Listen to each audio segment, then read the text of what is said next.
大家好，歡迎大家收睇大丈夫開箱實測。講起輕量油壓鑽咧，我手上呢一部咧，相信大家一啲都唔陌生噶啦，亦都係我哋大丈夫入邊咧輕量油壓鑽其中一部好受歡迎嘅款式之一。好多朋友啊，可能睇緊片嘅你咧，都可能有一部。呢部 Works 威克士 W380S 咧，不論你係裝修啦定係家用 DIY 咧，都非常之啱用嘅，因為佢夠輕啦、夠力啦，單手亦都做到嘢。特別係做吊手天花，可以話非常之吸引，堪稱咧係一代王者嚟嘅。不過咧，始終咧佢都推出咗好耐啦，所以王者咧都有佢嘅弱點，就係塵啦。不論你係做裝修啊定係水電，只要你一轉天花啦、裝燈槽、裝燈、裝窗簾嗰陣咧，一轉落去嗰啲灰咧就四方八面咁樣飛出嚟，戴晒口罩咧都搞唔掂嘅，因為真係四方八面，你會搞到成身都係啦，食塵都算啦，仲要嘥好多時間清理翻嗰個場地咧，你都咪話唔頭痕。今日咧要同大家開箱實測嘅咧，就係呢把號稱繼承咗呢個 W380S 嘅輕巧啦，同時更加大力，而且最緊要咧解決咗食塵同埋震手問題嘅輕量級王者接班人 Works 威克士 W384 20V 無刷兩用油壓鑽。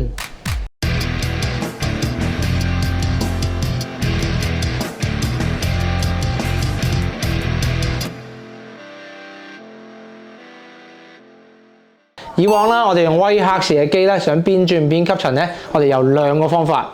第一啦，你可以配個 W1602 集塵盒，但係咧佢容量就會細啲，轉一陣咧就要倒灰啦。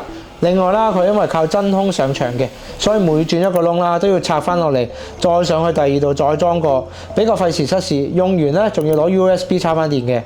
好啦，第二啊就係你可以配合翻 Works 威克士嘅 W036 或者037嘅無刷吸塵機去用啦。036咧就細部少少，可以孭喺個身嗰度。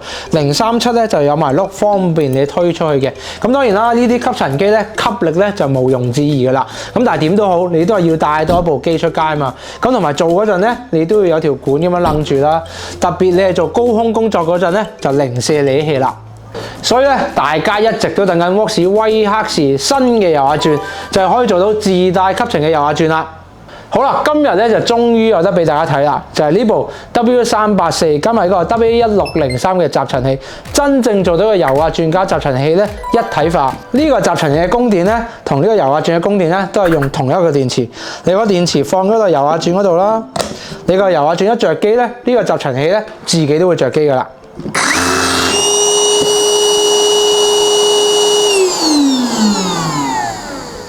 要試到大集塵功能嘅油壓鑽咧，唔可以就咁睇佢轉牆身有冇問題嘅，一定要試下轉天花先係真正嘅考驗。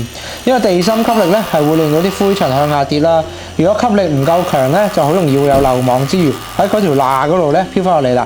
而呢個 W103咧並唔係單靠呢把鑽嚟抽風嘅，佢自己啦都有個獨立機電，有一個獨立摩打啦去做抽風，個吸力咧係有保證嘅。咁啊亦都可以對抗到呢個地心吸力啦。特別係做天花吊手嗰陣咧就唔使驚啦。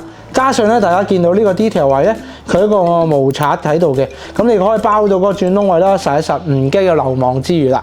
另外啦，喺停轉嗰陣咧，佢會有3秒延時嘅，咁並唔係佢做唔到一致，而係特登嘅，因為咧咁樣就可以將入邊嘅餘灰啦吸得乾乾淨淨先停機，每一掹嗰啲轉嘴出嚟咧就跌到一地都係灰，唔使清窿啊，就可以直接上膠塞啦、上螺絲，臨尾咧亦都唔使清場，可以快速收工啦。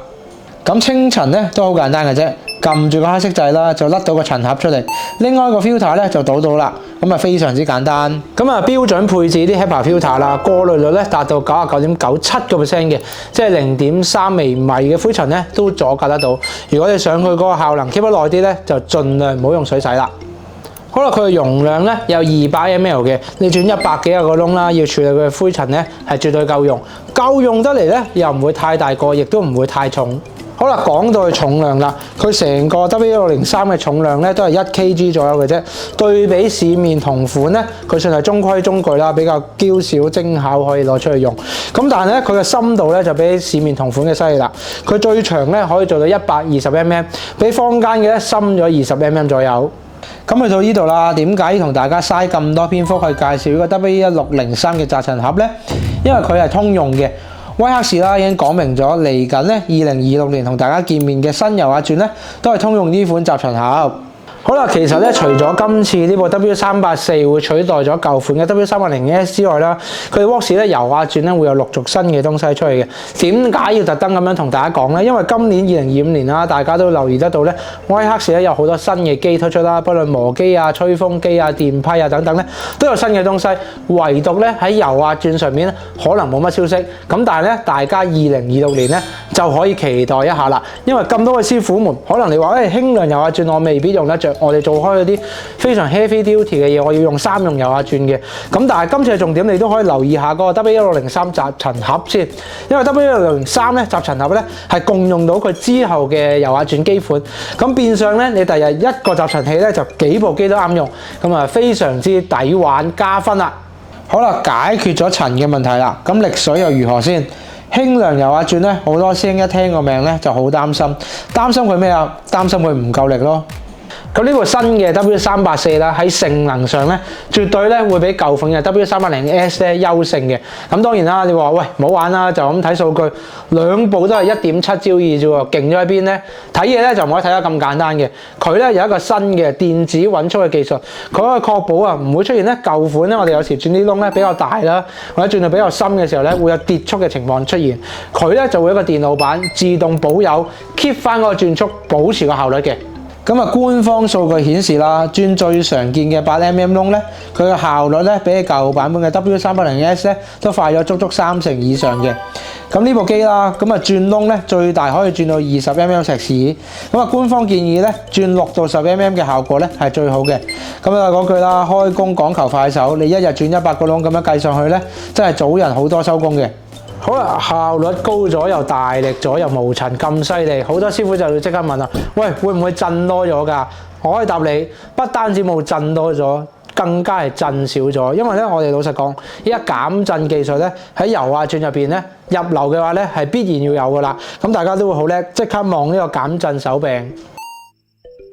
咁今次Whitehawks呢部新機咧嘅減震技術，除咗喺呢個減震手柄之外咧，仲有一個新技術嘅。因為呢個技術咧就咁睇 spec 咧，未必睇得明嘅，就叫做呢個氣壓均勻技術啦。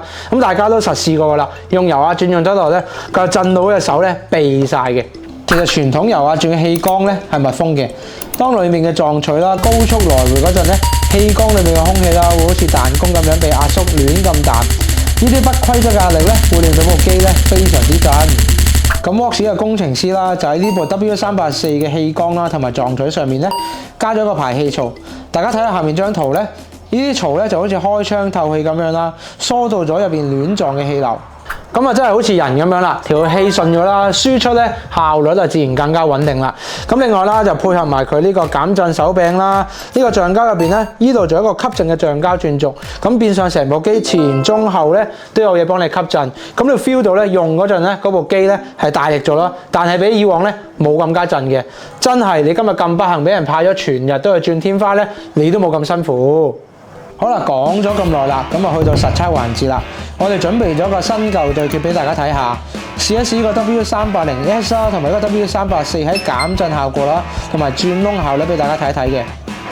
好啦，咁跟住咧，我哋會做一個速度比較嘅。咁啊，首先咧會用呢個380S咧開始轉先。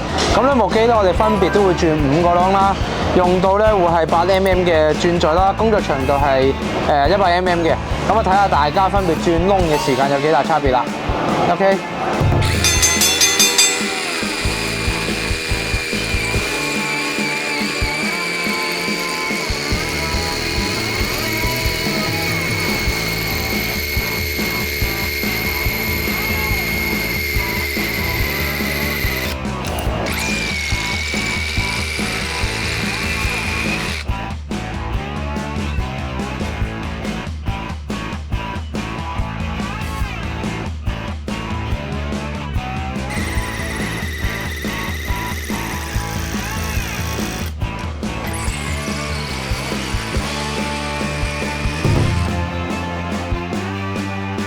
2分10零秒左右啦，咁你會見到咧，佢轉到最後咧，每一個窿咧最底即係最入嘅時候咧，個震動感咧係非常之犀利嘅。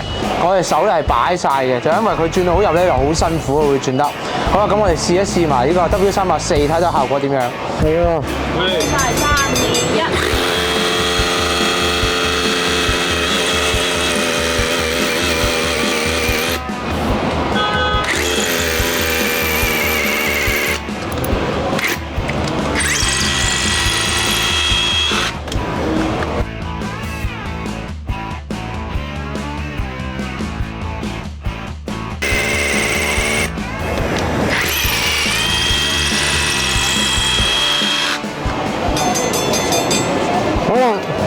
個時間咧，頭先轉3個窿咧都係分零鐘、分半鐘左右啦。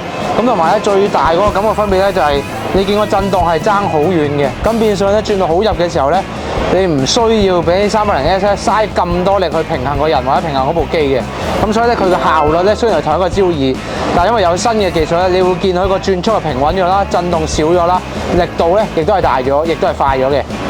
好啦，咁咧我哋頭先咧有示範過我哋轉窿啦，大家睇到咧嗰隻手嗰個震動咧係有明顯分別嘅。不過咧我哋為咗視覺啲咧，去俾大家睇到個分別咧，我哋會用呢個 BB 彈大法咧擠到呢個油壓轉上面。咁咧你睇個 BB 彈嘅跳動咧，睇佢兩個分別。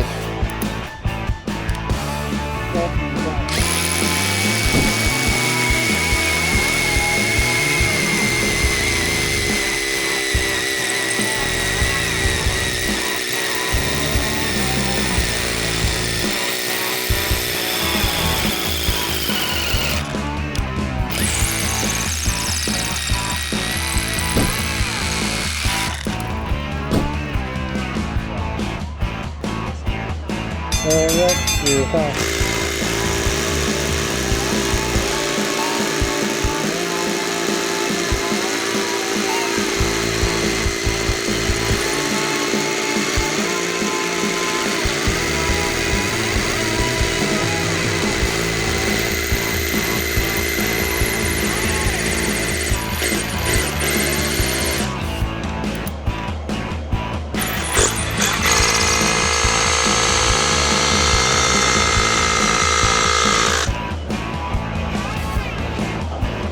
好啦，咁我哋啱啱做完2個測試啦，你會見到咧個分別好大嘅。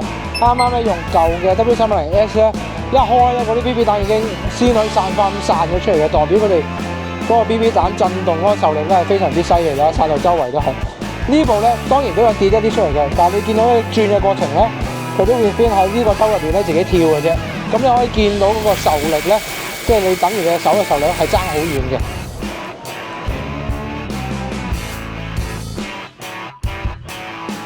最後咧，我哋試埋2部機嘅吊手轉窿啦，相信你就咁肉眼睇咧，已經睇到分別㗎啦。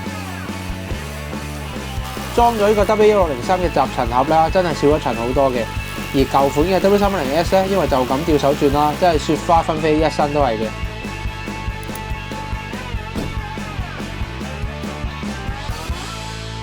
好啦，最後補充翻少少基本嘢先。講到淨機重量咧，新嘅 W384咧重量係1.5 kg，比舊版本嘅 W380S 咧重咗0.2 kg 左右嘅啫。但係重咗個少少咧，換嚟效率快咗30%啦，加上可以配搭集塵器用嘅無塵工作環境，絕對值得投資。好啦，咁呢部淨重1.5 kg 嘅輕量油壓轉啦，除咗轉天花好有幫助之外咧，其實轉外牆咧都係好有優勢嘅。因為做開工程可能大家都知道噶啦，萬一咧你喺外牆嗰度轉一個晾衫架、冷氣支架，隻手要擺出去扭手咁樣用個油壓轉個窿咧，如果嗰部機又重又震又唔夠力咧，你都咪話唔危險啦。而 W384啦做到呢個重量咧得1.5 kg 啦，就係考慮埋依類場景，確保你控制得嚟啦，又夠力又夠晒安全。好啦，我哋一開始咧都要同大家介紹呢部 W384輕量油壓轉咧，係一個兩用油壓轉嘅，咁佢都有平轉啦同埋震轉。因為輕量級嘅油壓轉咧，我哋會好少機會咧愛嚟做打刷嘅功能。咁好啦，咁但係大家用得多威克士嘅機咧，都知道佢哋油壓轉咧有個隱藏嘅模式，就係呢個啦，我哋叫做轉磁磚功能，或者我哋官方咧有個好型嘅名嘅，叫做脈衝轉磁，咁就方便一啲師傅啊，甚至乎一啲新手屋企 DIY 咧去轉磁磚嗰陣咧冇咁容易轉爆嘅。咁到底點樣用呢個技術去轉磁磚呢？我哋同大家分享一下官方嘅做法。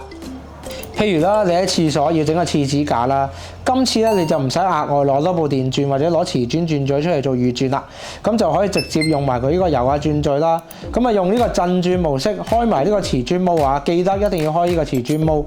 咁你輕輕力半撳住個開關啦，轉嗰個磁磚，你會見到佢係一下一下咁樣堆落去嘅。咁慢慢轉開咗個磁磚之後啦，就可以全速撳實嗰個開關，轉埋入邊嘅石屎，咁就得噶啦。咁你就真正做到一部機咧就可以搞掂晒，非常之快捷。嗱，不過咧轉磁磚啦都係講求好多技巧嘅，真係有擔憂啦。我哋有詳細嘅教學嘅，你可以睇翻我哋之前嘅家居自駕手冊。喺安全方面咧，呢部 W384咧有一個雙重防扭手嘅機制嘅，即係咩咧？就係當你轉牆嗰陣咧，萬一遇到鋼筋啦、異物啦，或者突然間去到空轉嘅時候咧，嗰部機咧會突然間發嘅。有呢個機制咧，嗰部機咧會自己停，保障翻用家嘅手腕安全。特別啊，我哋講緊呢啲輕量油壓鑽咧，好有機會係單手用嘅。如果冇呢個機制咧，就好危險啦。係啦，咁佢會即刻停嘅。應用方面啦，一開頭講家用看門口啦，或者裝修咧都好啱用嘅。木鐵石通通都轉得，屋企裝電視啊、裝櫃啊、裝射燈啊、裝熱水爐啊、裝窗簾啊，裝修要裝喉裝電咧都係冇問題嘅。呢個尺寸加埋重量，放入袋拎出去開工咧，直頭係一流嘅。呢部威克士嘅 W384咧，作為威克士喺2026年嘅先鋒部隊咧，實在係誠意之作嚟嘅。不但咧保留咗 W380S 嘅獨有優勢啦，就係夠晒輕，同時咧亦都大力咗。最緊要咧，亦都提供咗呢個無塵嘅解決方案，為後邊嘅機種咧做一個好好嘅基礎。咁我相信2026年威克士嘅油壓鑽系列咧，大家就真係要期待一下啦。乾淨爽手就係呢套 W384 加埋 W1603嘅代名詞啦，亦都係2025年年尾啊威克士送俾大家嘅誠意之作。好啦，今集嘅開箱實測咧就嚟到呢度先啦。如果大家想知道2026年威克士或者其他品牌有啲咩新嘢推出咧，記得鎖定我哋大丈夫嘅 YouTube、Facebook、IG， 或者你哋留意到啲咩好嘢咧，記得喺下面留言同我哋講啦。我哋下集見 ，ciao。